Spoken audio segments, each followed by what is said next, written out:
On today's episode of Marketing Machines and Mischief, digital ad spending to hit $248 billion this year. The advertising industry pretends it likes transparency again, and California says it's too loud.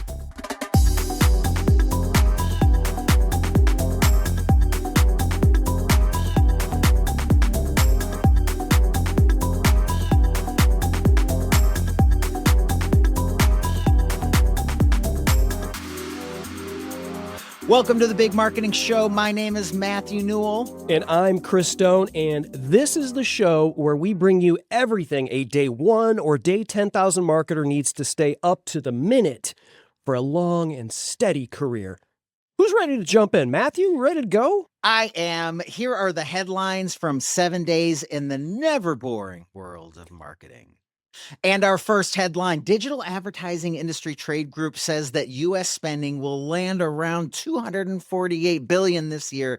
That's up 10% from 2024, but down from earlier projections this year.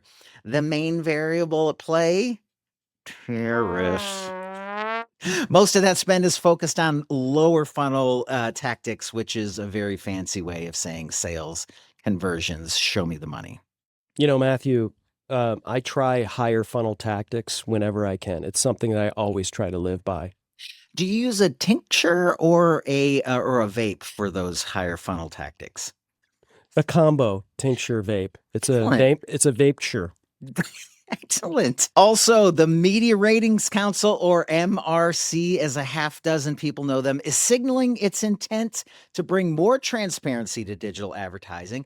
80%, this is true, 80% of digital advertising is in a closed loop, meaning very few big players like Google and Meta dominate the landscape. But please take my $1,000 bet. Nothing will come of this. I got to tell you, Chris, every half a decade or a decade since the 2000s, someone in the ad business wakes up from a drunken stupor and shouts, "More transparency!" and then just passes back out. And finally, prickly boomers across the country are rejoicing that California-based legislation requires streamers to prohibit loud ads on their platforms. So because Netflix, Hulu, Amazon, and YouTube are, partially or fully based in California, it affects them. This is very similar to the Calm Act that the FCC passed for non-streaming networks. More on all of this at our over-under segment in a bit. Every time I watch some sort of television, Matthew, I have to turn the volume down, then back up again. You think there would be some sort of regulation that keeps loudness levels, like on podcasting, for example, on television, but for whatever reason, we get to hear Ozempic commercials at maximum volume. It's like that phrase, if it's too loud, you are definitely not in California. All right, Matthew, now it's time for my favorite segment, Real Recognize Real. And this week, it goes, for me, to Anthropic for doing something most AI companies are terrified to try, leaving the internet and meeting actual humans. Anthropic set up a 7-day pop-up in New York's West Village for their AI chatbot, Claude. Not a tech demo, not a developer conference, an actual pop-up shop. Remember those? At a newsstand. Remember those? In Greenwich Village. Okay. And people lined up around the block in 80-degree heat just to see what an AI brand looks like in 3 dimensions. Over 5,000 people showed up. That's not foot traffic. That's a statement, ladies and gentlemen. Now, most AI companies are playing the same game. Stack funding rounds, drop model updates, fight on Twitter about whose chatbot is smarter. Anthropic said, well, what if we just made Claude cool? And apparently it worked. Here's why this matters. Consumer AI is having an identity crisis. ChatGPT owns mindshare.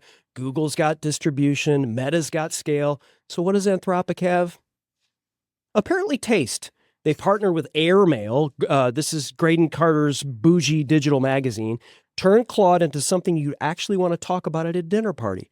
Made AI feel curated, like it belongs in the same neighborhood as overpriced vintage bookstores and $12 lattes. Because Anthropic showed up where nobody expected them and made it look effortless. Why? because real, Matthew, recognizes real. That's exactly right. Why $12 lattes and why are you in my neighborhood, Chris?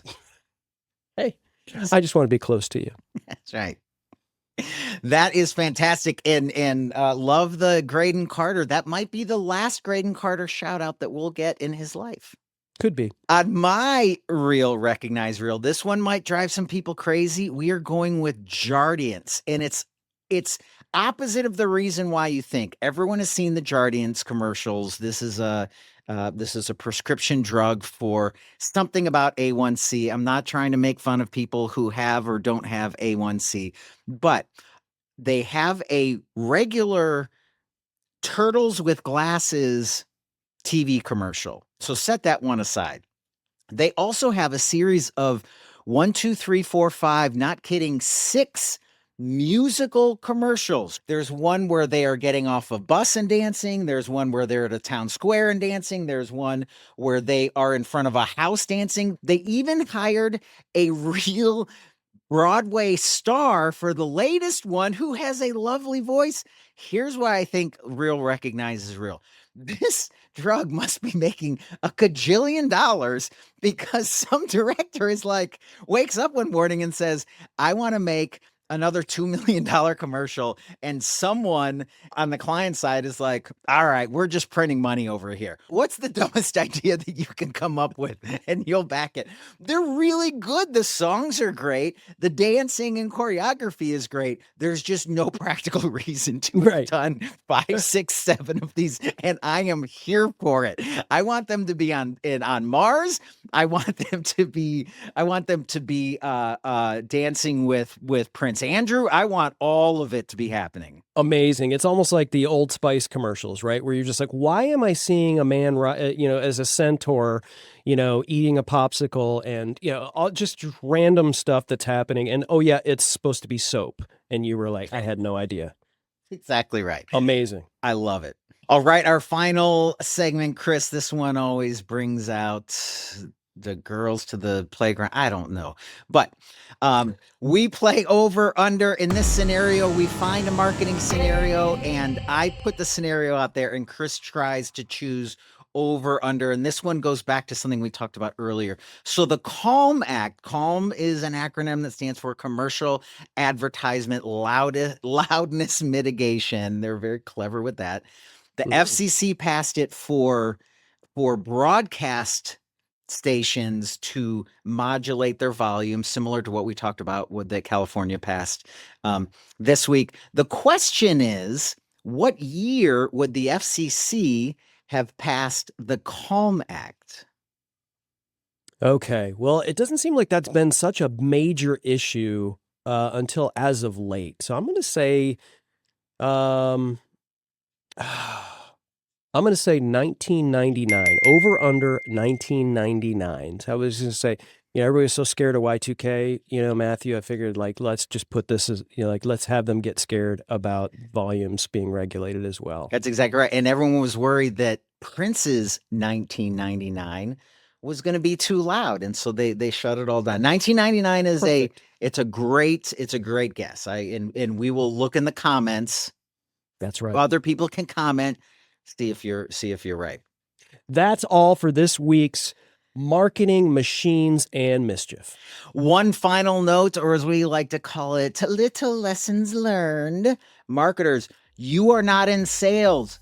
You are not in sales. You're in marketing. Boundaries. Marketing is not sales. I don't know how that happened along the way. Thank you so much, everyone, and we will see you next time.